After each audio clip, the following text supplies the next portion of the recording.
वैसे तो साल भर में 24 एकादशी होती हैं, परंतु हर एकादशी का महत्व अलग अलग है। हर एकादशी की अलग अलग कहानियां हैं। उन कहानियों के कारण ही उनका महत्व भी अलग अलग ही है।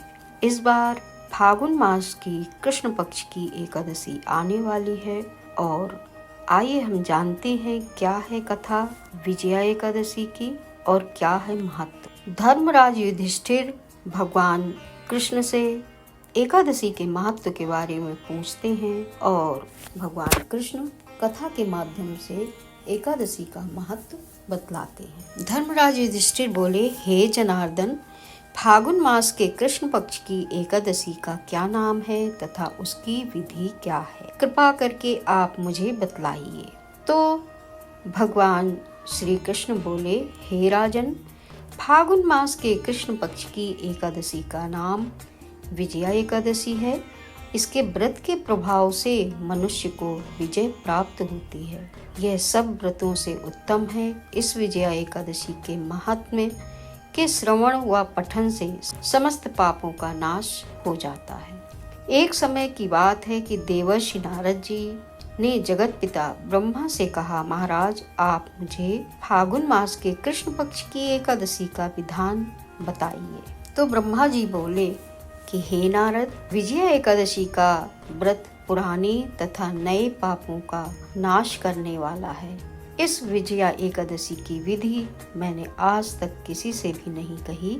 यह समस्त मनुष्यों को विजय प्रदान करती है। त्रेता युग में मर्यादा पुरुषोत्तम श्री रामचंद्र जी को जब 14 वर्ष का वनवास हो गया, तब वे लक्ष्मण तथा सीता जी सहित पंचवटी में निवास करने लगे।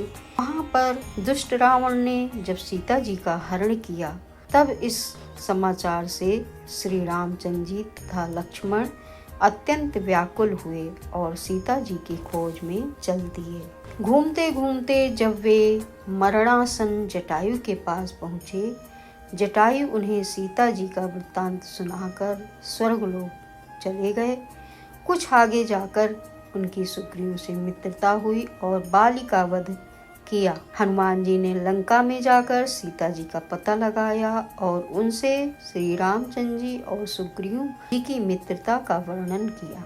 वहां से लौटकर हनुमान जी ने भगवान राम के पास आकर सब समाचार कहे। श्री रामचंद्र जी ने वानर सेना सहित लंका को प्रस्थान किया। जब श्री रामचंद्र जी समुद्र के किनारे पहुँचे, तब उन्होंने मगरमच्छादि से युक्त उस अगाध समुद्र को देखा। देखकर लक्ष्मण जी से कहा कि इस समुद्र को हम किस प्रकार से पार करेंगे?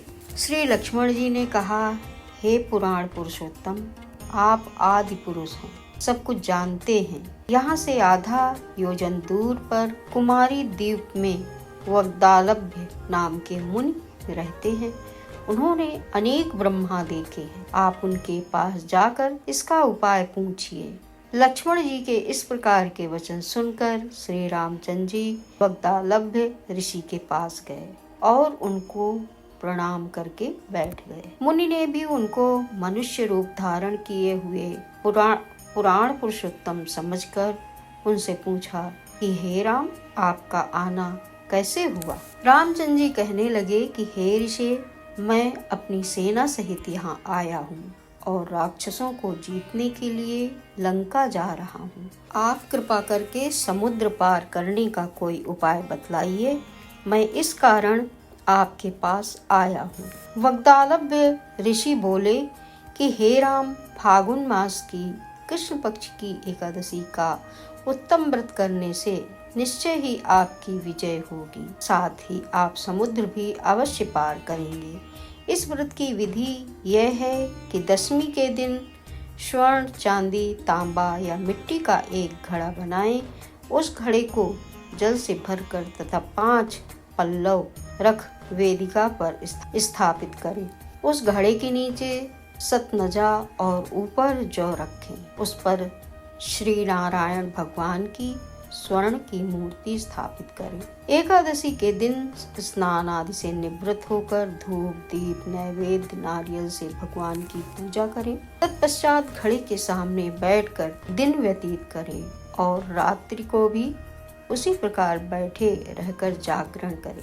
द्वादशी के दिन नित्य नियम से निवृत्त होकर उस घड़े को ब्राह्मण को दे दें। हे राम, यदि तुम इस व्रत को सेनापतियों सहित करोगे तो तुम्हारी विजय अवश्य ही होगी। श्री रामचंद्र जी ने ऋषि के कथनानुसार इस व्रत को किया और इसके प्रभाव से दैत्यों पर विजय पाई।